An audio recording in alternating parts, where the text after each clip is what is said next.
Hi everyone, it's me, Ran the creator, or you could just call me Ran.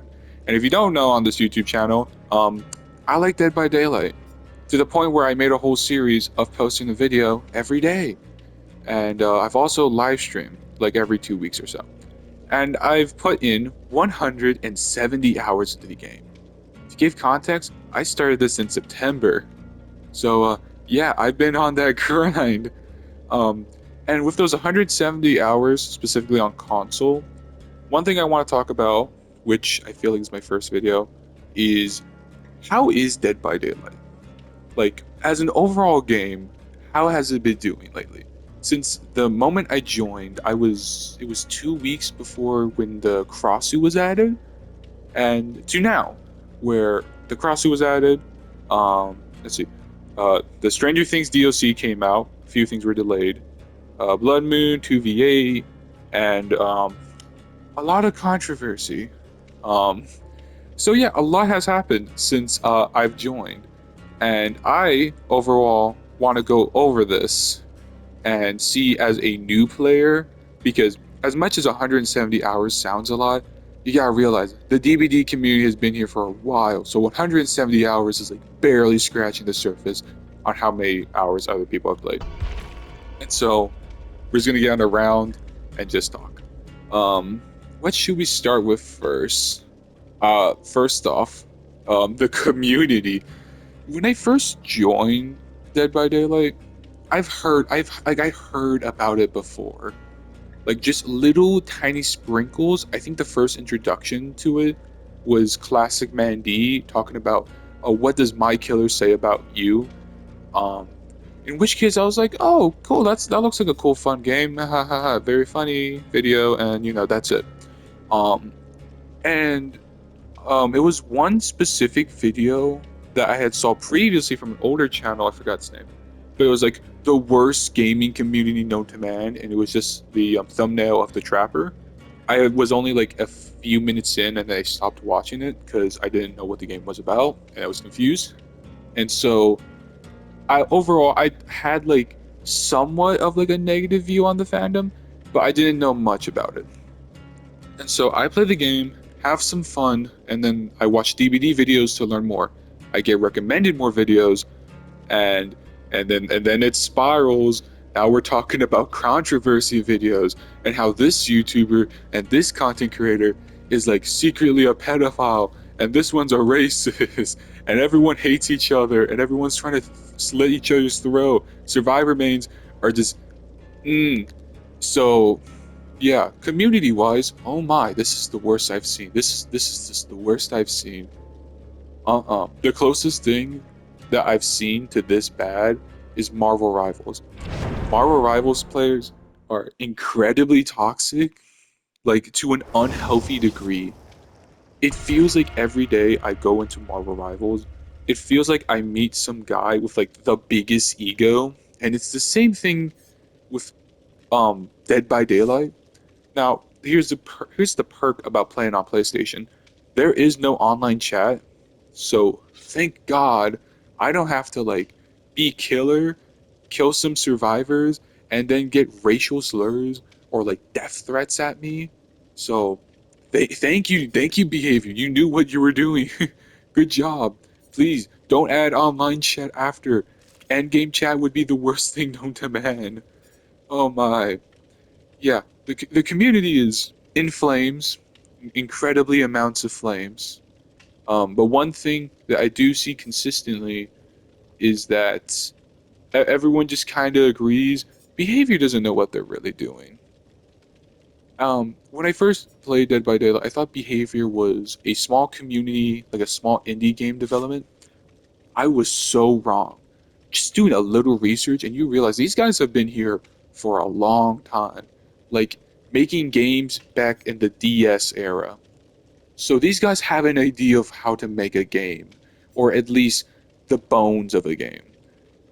So you would think a company with thousands, like I mean like thousands of people working hard would be able to, let's just say, not be able to delay an update and get things out in time and fix bugs quickly enough, would have a pretty good game. to give context, when I first joined, one of the first thing I saw was a glitched texture. It was like the little railing thing. It had the community gave him a name. It was like Bill or something or Jim. Yeah, the railing was like right here. Yeah, thanks behavior. That's a good impression for me to join your game. That totally doesn't mean anything's bad about it. A little sidetrack. The tutorial is so awful. The tutorial, just looking back at it, is like, man, that is ancient. It barely told me anything I needed to do. I get into Dead by Daylight. I have no clue what I'm doing. Like, it didn't mention how some totems can have a lot of different effects. So, yeah, that was helpful. But back to the behavior thing. With thousands of, workers, you think, you would be able to get things done around here. Like, for an example, NetEase. Like, NetEase also, I believe, NetEase is like somewhat more newer, I believe. Or is it? Where they have like a good amount of workers, and they're able to make an update or like a small update like every month or two. They had to delay the Stranger Things DLC by like a whole like 3 months. Wow, that was supposed to come out in November, but instead we got it out in January. When the show was already done. I want to give more context. Brawl Stars, who did a collab with Stranger Things, was able to get out there, get it out in time before Behavior did. How? How? Like, the workers are at least the same amount. I know you guys have more workers, most definitely do, and you're telling me you couldn't get it out in time? Well, Brawl Stars, who has notoriously like controversial updates, like the Buffy's was like a big controversy. It was like, eh. But hey, at least they're able to get something out in time. And yet, here's Behavior, thousands of workers. Nah, we're gonna have to push it back by 3 months. 3 months? What do you mean by that? And another thing, it does feel like at times updates feel lackluster. Like when the cross suit came out, was there any new map? Nope. No new map. Hey, new Stranger Things DLC. Maybe we should add like a new map, like something based on like the Hawkins town, or like the Upside Down, or the X Dimension. Nope. We're not gonna do anything. No new map. Just two characters with one of them having all right perks and the other one having semi-good perks. And he disconnected immediately. This does not prove my point. That's back to the ego thing. I'm going back and forth. I don't have a script. I'm just talking from the plain of heart. It feels like both killers and survivors have such a high ego to the point where, like, if I just do one little thing, it's like a disconnect. Ghostface here got palleted once. He got palleted once. And boom. And why is this glitching? One single pallet, disconnect, gave up. Hello, you're a killer. Have some determination, some urge to keep going and killing, to have fun. I'm so confused. And if you look at any of my previous Dead by Daylight videos, or like the daily rounds, or any of the previous live streams, you would like see in a few rounds, like one survivor is like absolutely destroying killer on loop. They get knocked down once, and we're like, oh yeah, we're like 2 gens done. We're about to be finished our third. Oh, you failed loop. I'm gonna disconnect. Wow, that's surely fun. I had one match. I was like playing Demogorgon, I believe. I got one person down. The entire lobby left. It was just bots. I break their ego just a bit, just a tiny bit. I didn't even intentionally try to break their ego. Just a little touch, just a little bit of losing, and boom, gone. How fun. Now, it's more obvious that survivors have a way higher ego than killers. The amount of times I've been flashbanged, I know like getting flashlighted and flashbanged and then basically pallet after pallet is not really like supposed to be toxic. They're just playing the game and trying not to die and doing anything in their power to hold back the killer while they do the objective. The amount of times I've been flashbanged, it feels intentional. Like I get flashbanged, I turn around, I get flashbanged again. It got so bad to the point where I specifically got Lightborn for the Onryo because they could have just easily pallet me and then flashbang, and it was just so annoying. And then they would do teabagging. There are times where I do teabag, but it's mostly like in a positive way. You gotta remember, I played Minecraft for like 1,000 hours. So in my understanding, teabag or like, going up and down, crouching and not uncrouching is like a friendly gesture. And then I forget that it's a toxic move. I forget that sometimes. And so the amount of times I play killer and then they teabag at the end is just toxic. I'll be playing as survivor and then they get out of the gate. I get the gate open, I leave, I spectate my teammates, and they're just teabagging the hell out of the killer. And I just feel like so bad. I just feel so bad for the killer. He's just trying to do that, y'all.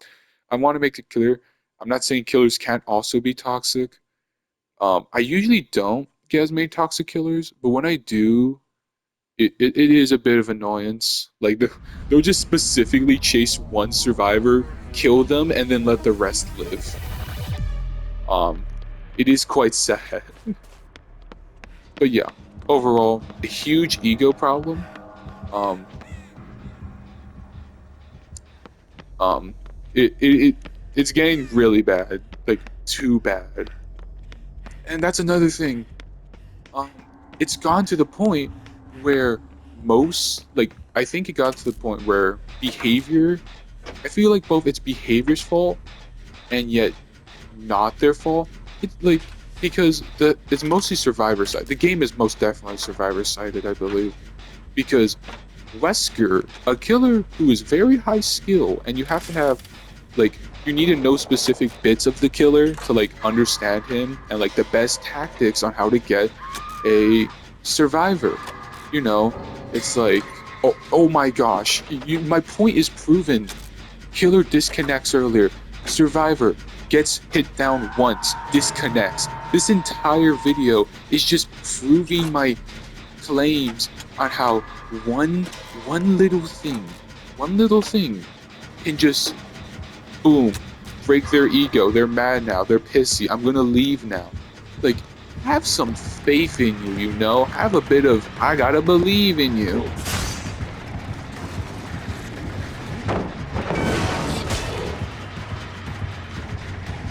Like, for instance, like, right there.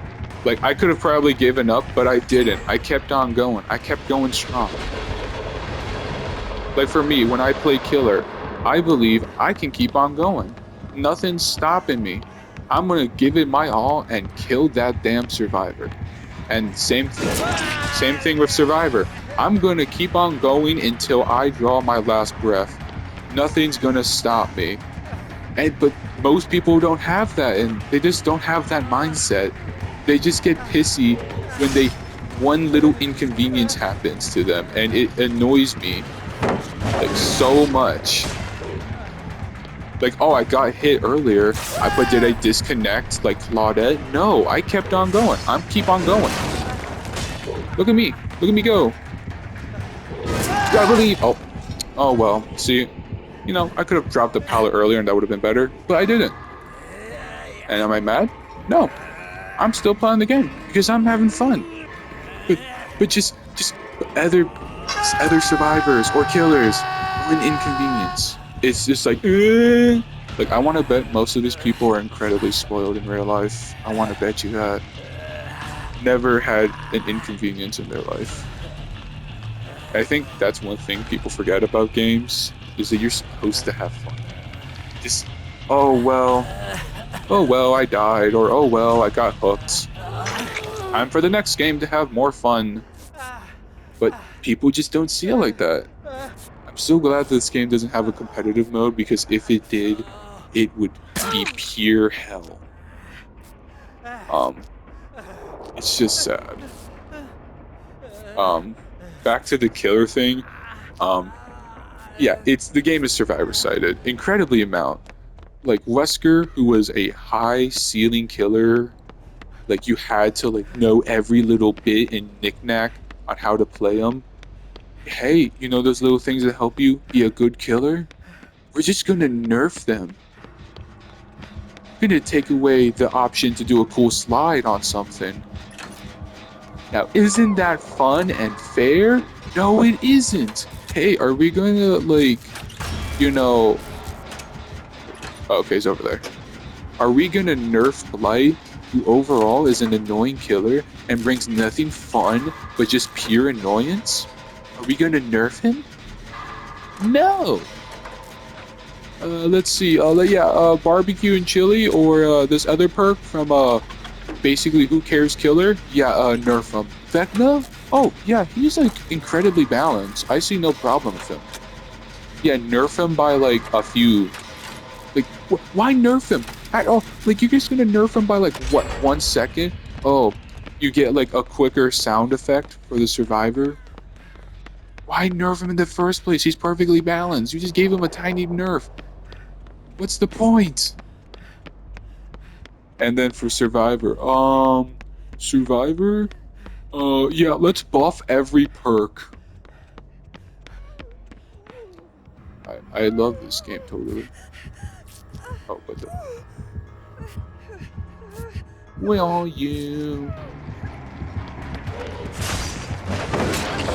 Oh my, that could have been bad. Oh, and Trickster. Oh, this whole update is about Trickster and like how he's gonna be incredibly buffed and be no longer D-tier killer. Yeah, let's nerf his yeah, let's nerf his speed. Why would you go from 4.6 killer to a 4.4? You do realize that makes, for instance, killers like Huntress and Deathslinger the same speed as Trickster, which I must remind you, it is harder to get a shot with Trickster than Huntress and Deathslinger. Why? Why? At least the other two, they have good, like a huge amount of range. Trickster, you're just trying to shoot and hope you get a hit. This was supposed to be Trickster's big update. It feels like he got more nerfs than buffs. Why? Why? Why would you do this? In what point does this help at all? It's just like... Oh. Okay, yeah, I got hit. Whatever. It just feels like... Just keep nerfing the killers at every single point. I think it's because majority of the player base is kind of survivor-sided. So in their eyes, if they dare nerf a good perk or survivor perk, they're just going to be hated on. And so they instead nerf killers, like Wesker for instance, which gives trouble for like newer players. They're just like, oh, what? He's like a bit of a trouble to newer players. Yeah, just nerf every single thing. Oh, he's a slight inconvenience to basically nobody. Yeah, nerf him. It's like, why are you doing this? Why are you doing this? It's to please the survivor side of the game. It's like, overall, no one has fun. No one can have fun. Everyone is in a pissy mood, and everyone's ego is getting stroked to the highest amount. That's what the game has turned into, and it is quite sad. So, yeah. I'm very interested in the game. Overall, do I think Dead by Daylight can be saved? Possibly. They did the cool thing of now the new killer they're adding. You're able to choose like the whole killer design, and not only that, they specifically picked the perks for the killer and survivor. So that means if you're like killer, like if you're a killer main, and then you vote for killer, um, or like this new killer that's very interested in you, you can be like, you know what? I want them to have really good perks, and then the survivor's like, well, I want this new survivor to also have good perks, and the game and behavior is like, well, you can vote on which one you want. And overall, I think this new update, Sin of Chorus, is probably going to be one of the better updates. I feel like everyone will like this update. But knowing Dead by Daylight fans are going to probably be really pissy and have some type of trouble with it. Alright, let's go open the gate. Oh, also, overall, what do I think of the map? I think the map's alright. I think the map is alright. It took this long for Trickster to get a map. I feel like he should have. I feel like a lot of good amount of killers should have, you know. What happened? What? Alrighty then. I'm just gonna go. Adios. How long has this been going? I want to say 30 minutes, 21 minutes. That's not bad actually. It's not bad. But to be fair, the other game ended so quickly. Anyways, so for my overall thoughts, how is Dead by Daylight as a game, as a community, and as it's getting updated? I think the game is still good. I think it's still a good 8 out of 10 game. There could be little minor things that can make the game really suck, but they slowly add little improvements. But I think that's the main problem. It's only little life improvements. One DBD YouTuber basically said in the entire video that, oh yeah, Dead by Daylight has only been getting better and nothing bad at all. Here's the thing. This game has been going on for 10 years. Of course it's going to get better. Little improvements that help both survivor and killer side. Fix maps, fix perks a bit, fix survivors. Little tiny things like visually making something better.